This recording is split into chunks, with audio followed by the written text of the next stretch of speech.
Welcome, everyone. I am Bob Wurzelbacher, the director of the Respect Life Office for the Archdiocese of Cincinnati, and this is our video podcast series that we call Being Pro-Life.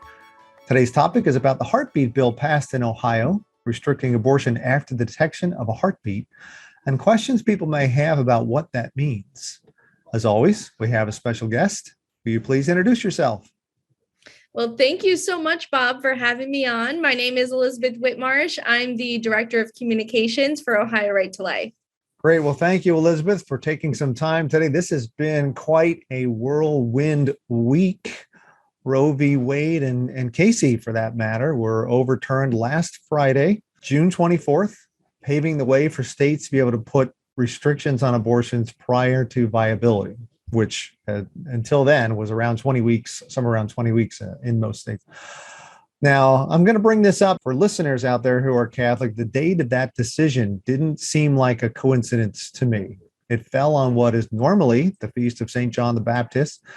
In Luke chapter 1, John the Baptist is the first person to recognize Jesus in his mother's womb. And he is in the womb of his mother, St. Elizabeth, at the same time. And then it actually fell this year on the Feast of the Sacred Heart of Jesus, through whom all things were brought to God. And the last thing I'll say about that is that it also happened at 10:10 in the morning.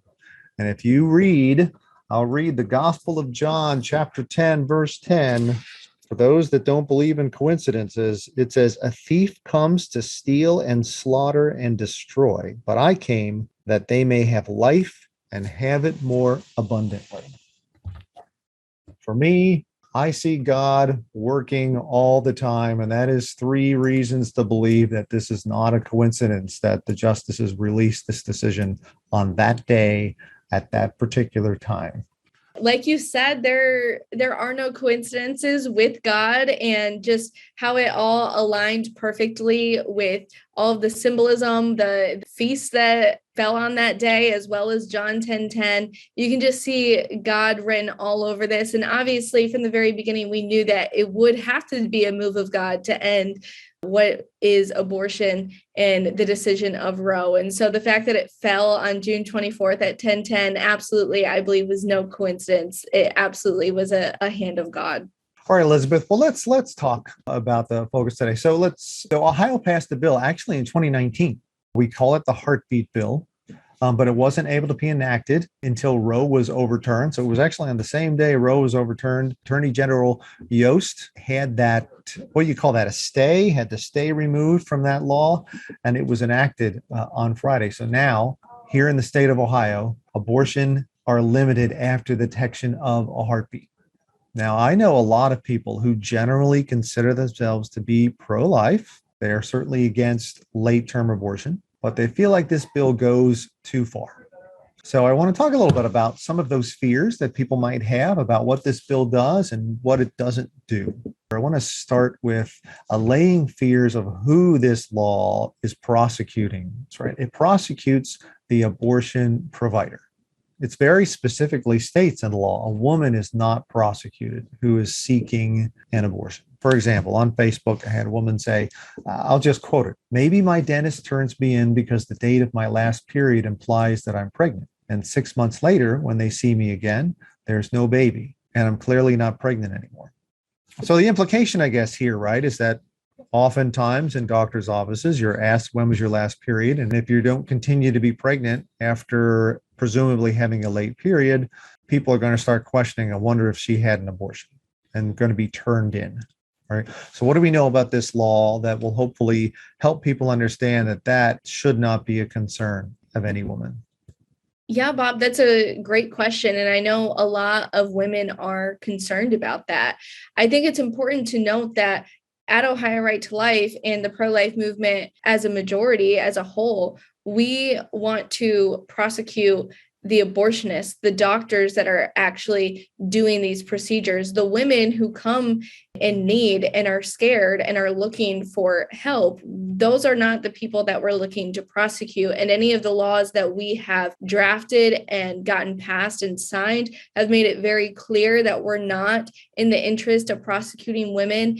They are protected by our bills. Pro-lifers, I mean, we absolutely stand for the right to privacy for all women as well. And we stand for, the right to bodily autonomy for our own actual bodies. And so we are in the business of having doctors, track women's periods or see, oh, they might be pregnant. I wonder what happened to that baby. We all know the unfortunate truth is that, miscarriages a lot of times happen, or other, natural, there's many reasons why a woman might miss her period that has nothing to do with pregnancy.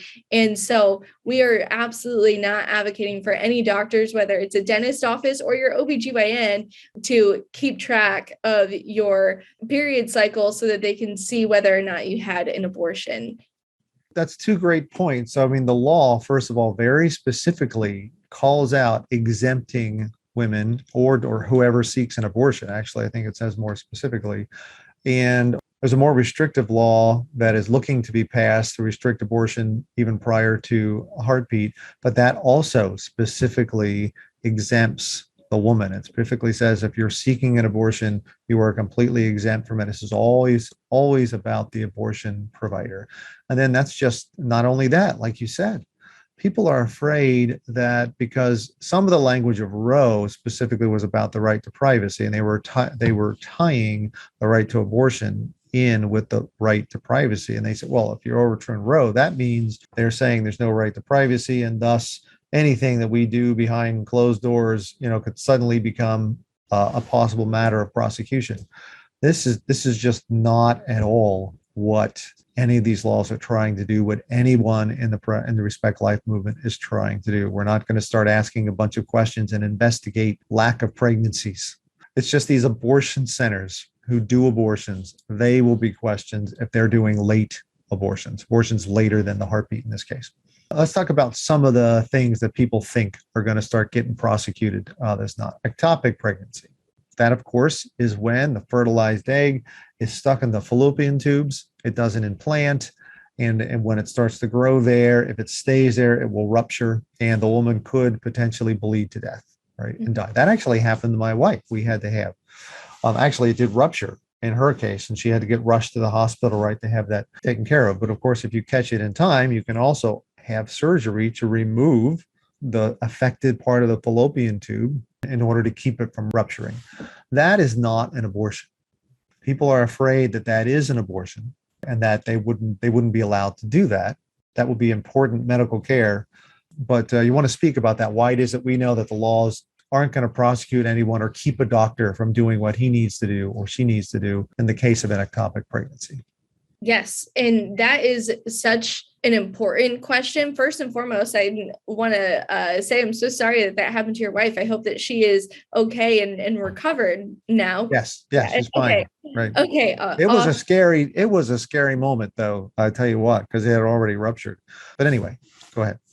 First and foremost in this conversation, I think it's really important to define what is an abortion. What is that procedure? And we know that what an abortion is the purposeful ending of a human life in the womb.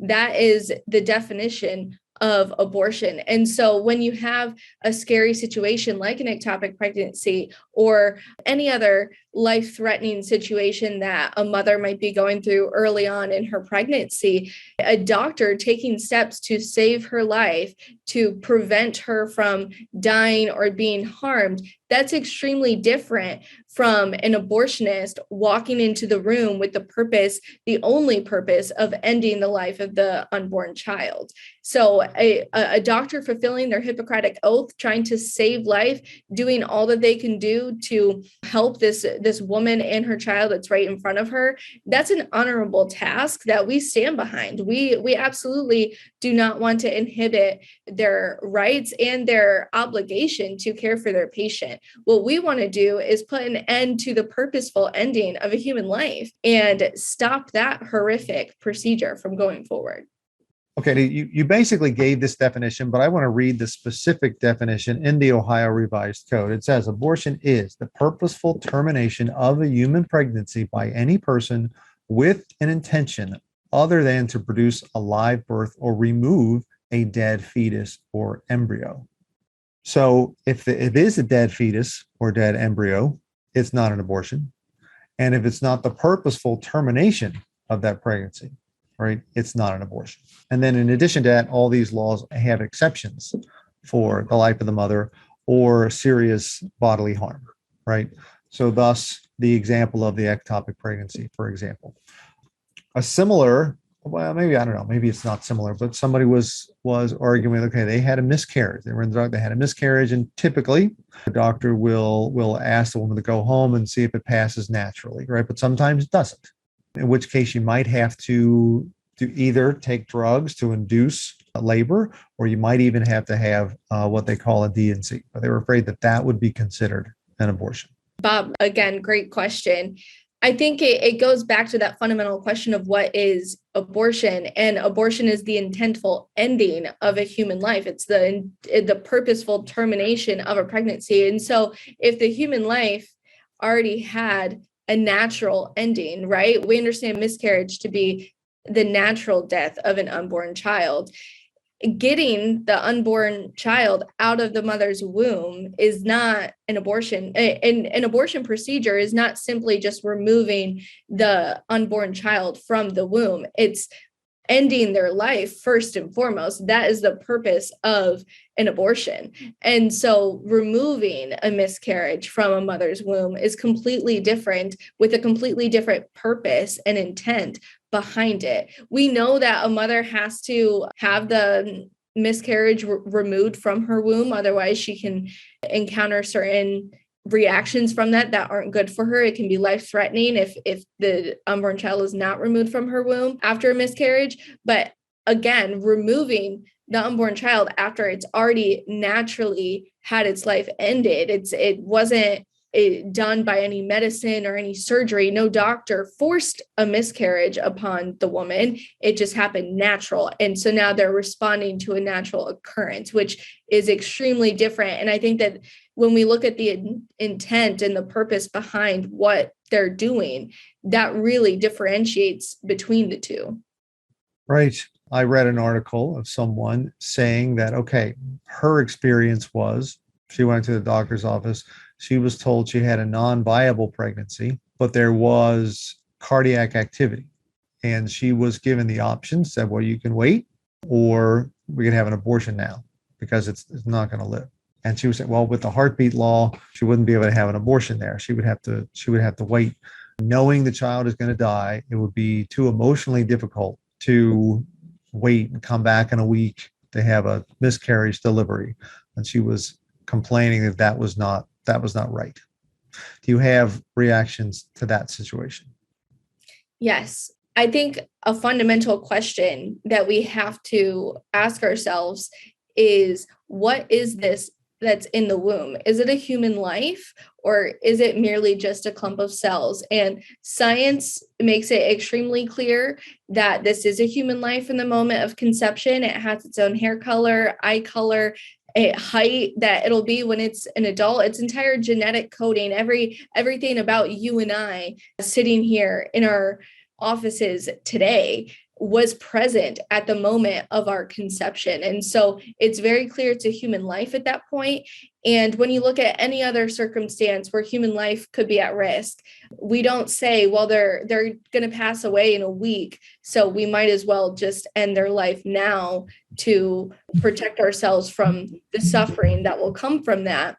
We stand beside that person and we pray for them. We pray for their healing. We pray to God that they might have a miracle of healing, or we pray to God that he might make the suffering work together for the good of those who love him. And so I think it's very important to recognize that this is a real human life that's in the womb.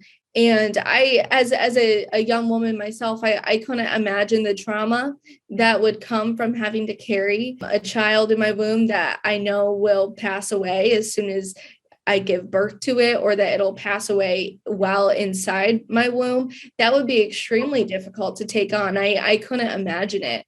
However, as a society, we have to stand firm to the fact that there is never a justifiable reason to end a human life when they're innocent, and that somebody's disability or somebody's health situation is not a reason to end their life early.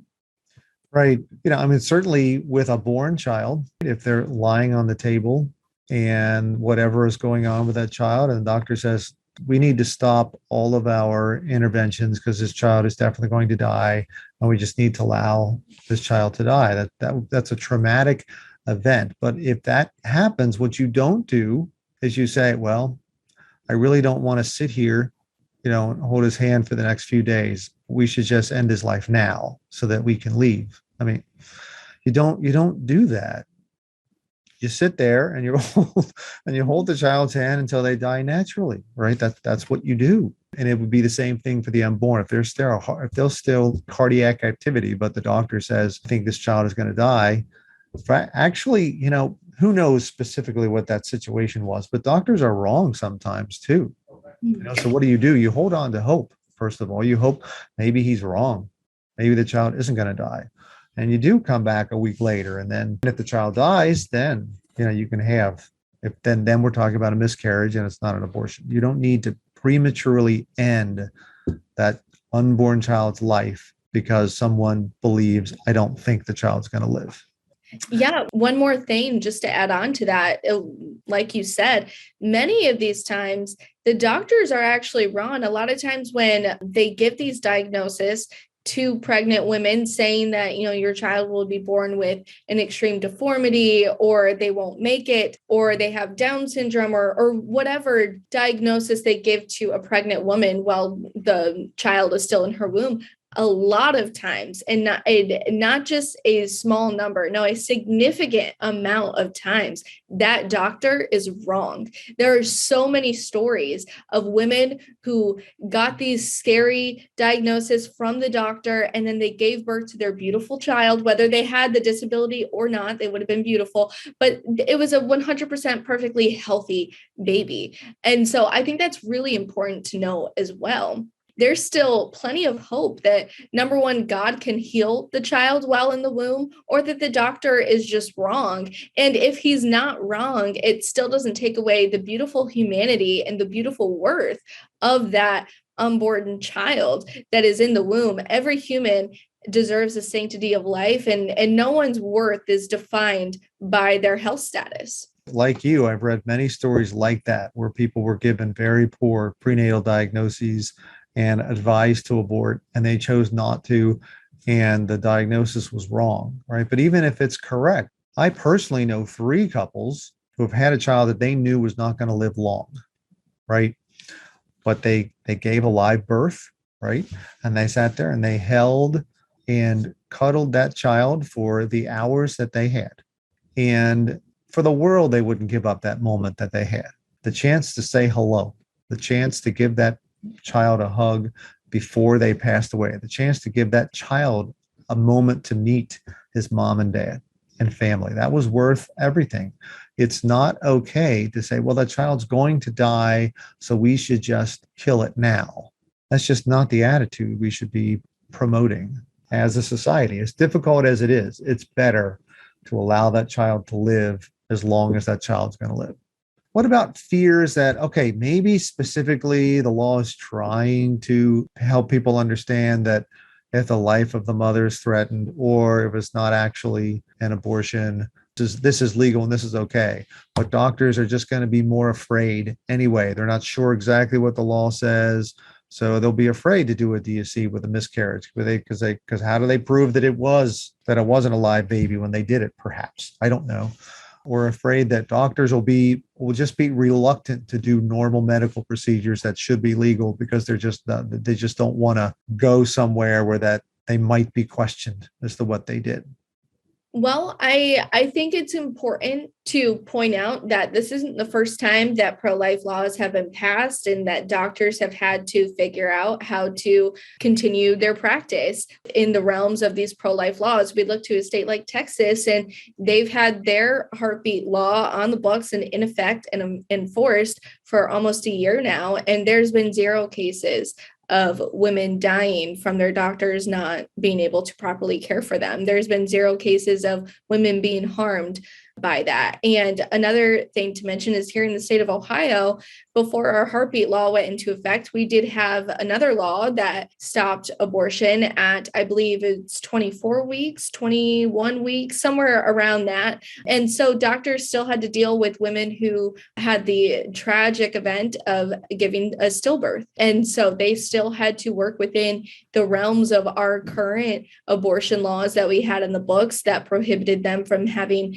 late term abortion. And they were able to navigate that perfectly well while also continuing to care for their patients. And so I think that doctors are extremely intelligent, obviously. And I think that they have the wits and the wisdom to be able to navigate these pro-life laws that are going to be on the books that are created with the intention of protecting life, not endangering life.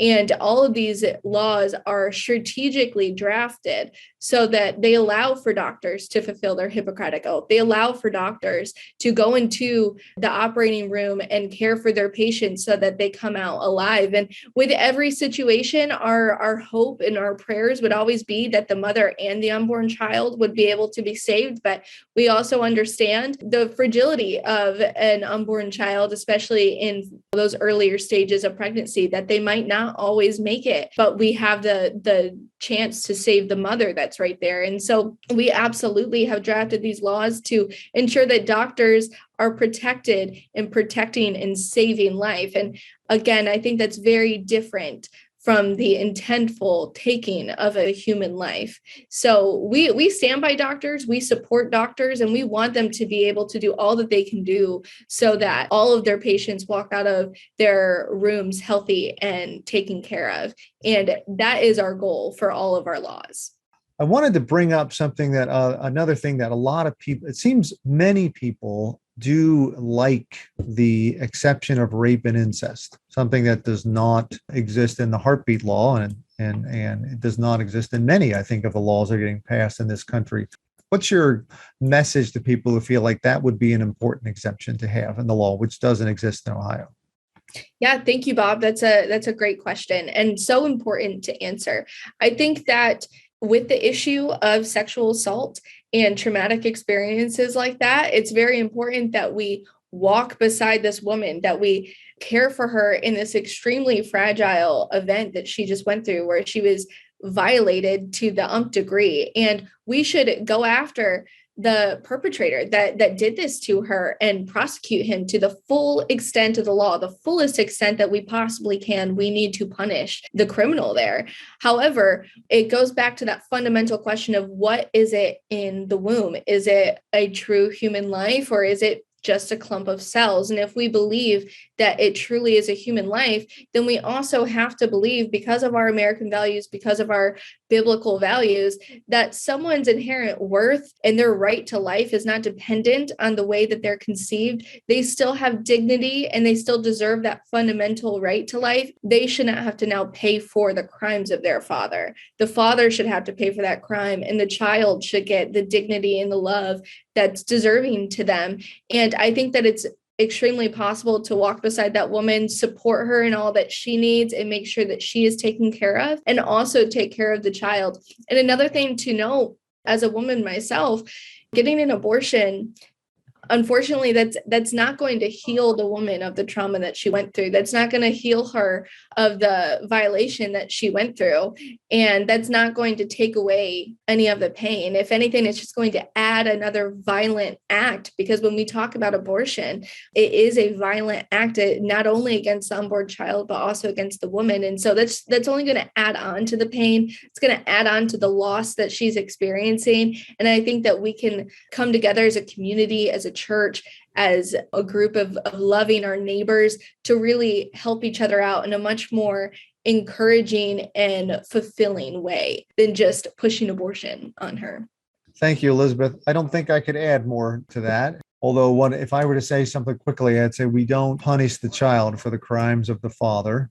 And talking about the mother, right? It would just be another act of violence. It wouldn't be something that would fix the violence that already happened to her. It would just be more violence and more trauma for her. So if we want to help, then the best thing to do is do what we can to support her and to support her in what's the best choice for her. I'll use that word deliberately. What is the best choice for her and her unborn child? And speaking of that, here in the Archdiocese of Cincinnati, we put up a website to talk about all of the resources that we have available, because most of our listeners are from the Archdiocese of Cincinnati. Not everybody is.